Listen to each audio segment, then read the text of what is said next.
You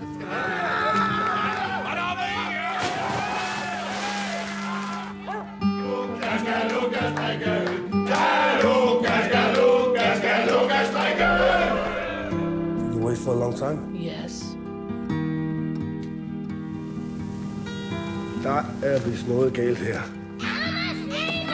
Hvor er det der, Pelle? Lukas! Hej. Kigger du lige ind et øjeblik? Hvad er det for noget? Hvad er det, der er sket? Ja, det kan jeg ikke sige. Måske det bedste, at du tager fri et par dage, ikke? Så kan vi få det her på plads, sådan stille og roligt. Hvad har hun nu fundet på, den lille bandit? Vi har desværre anledning til at tro, at der er sket grænseoverskridende adfærd imod. Du skal ikke høre på, hvad de siger.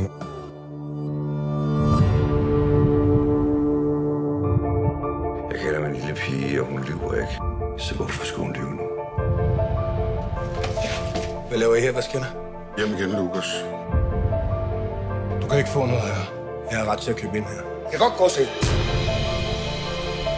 Det er min bedste vens datter, det ved du godt, ikke? Jeg tror på børnene, Lukas. Det har jeg altid gjort. Hvis du rører sig ved en lille datter. Findes du eller hvad? Så får du en kugle i panden. You are not a sick person, are you?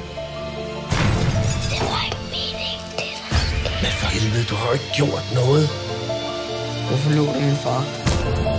Hvad er det, du forestiller dig er sket? Det er dem, der er blevet syge i hovedet. Vil du sige noget til mig? Helt byen står og hører på dig, mand.